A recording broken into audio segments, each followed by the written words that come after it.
அரஹர நம பார்வதீபதகே அரஹர மகாதேவா. தென்னானுடைய சிவனே போற்றி, எண்ணாட்டவர்க்கும் இறைவா போற்றி. திருச்சிற்றம்பலம். ஆடி மாத சிறப்புகள். பொதுவாக ஒரு வருடம் என்றால் இரண்டாக பிரிக்கப்பட்டுள்ளது.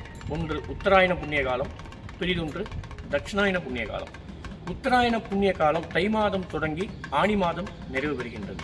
இது சிவனுக்கு மிகவும் உகந்ததாக கருதப்பட்டு உற்சவங்கள் நடைபெறும். அதுபோல ஆடி மாதத்திலே தொடங்கி மார்கழி மாதம் நிறைவு பெறுவது தட்சிணாயன புண்ணிய காலம். இந்த தட்சிணாயன புண்ணிய காலத்திலே எல்லாம் வல்ல பார்வதி தேவிக்கு மிகவும் சிறப்பாக வழிபாடுகள் நடத்தப்படுகின்றன. ஆடி மாதம் பூர நட்சத்திரம் அம்மன் உதித்த காலம் என்று எல்லோராலும் பெரியோர்களால் சொல்லப்படுகின்றது.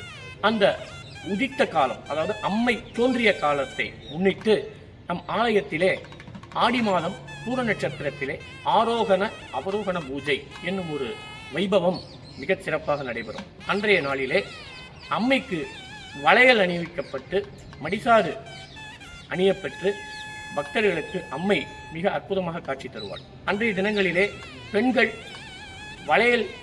வளையல்களை அம்மனுக்கு படைத்து அந்த வளையலை அணிந்து கொண்டால் அவர்கள் வாழ்விலே கல்யாணமாகாத பெண்களுக்கு திருமணம் நடைபெறும், கல்யாணம் ஆனவர்களுக்கு பிள்ளைப்பேறு உண்டாகும் என்பது ஒரு ஐதீகம்.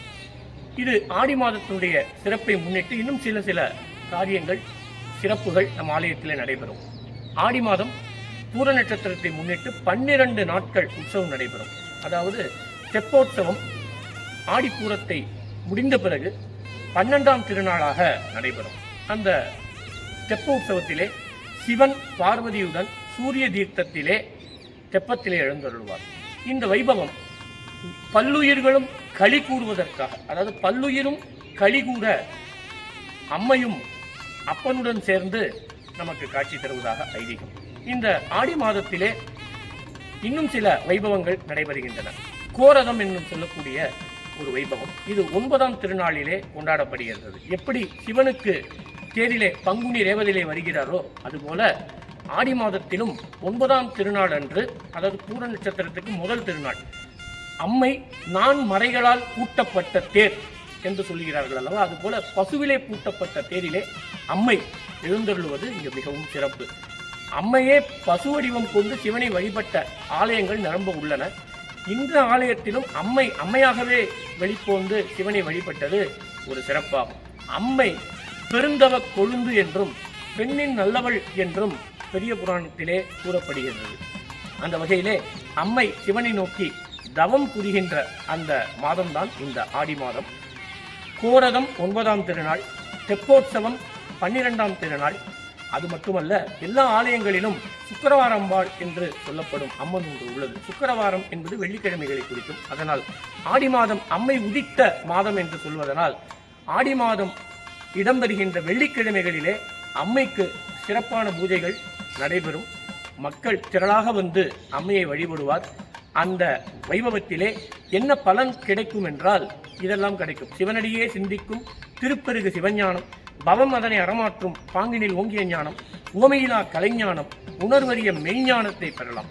ஆரணமும் உலகேழும் ஈன்றருளி அனைத்தினுக்கும் காரணமாய் வளம் பெருகு கருணை திரு வடிவான சீரணங்கு சிவபெருமான் அருளுதலும் சென்றணைந்து வாரினங்கு திருமுலைப்பால் வள்ளத்து கரந்தருளி என்பது பெரிய புராணம். உலகேடும் ஆரணமும் உலகேடும் ஈன்றருளி அனைத்தினுக்கும் காரணமாய் வளம் பெருகு கருணை திருவடிவான சீரணங்கு. அணங்கு என்றால் தெய்வாம்சம் நிறைந்த பெண். அந்த பெண் வேறு யாரும் இல்லை, அகிலாண்டேஸ்வரி தான்.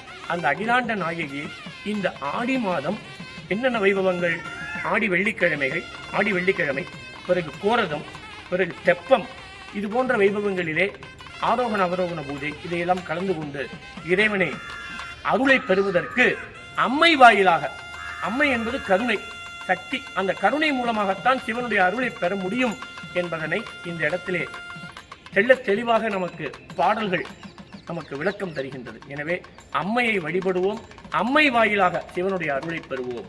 சிவாய நம. திருச்சிற்றம்பலம்.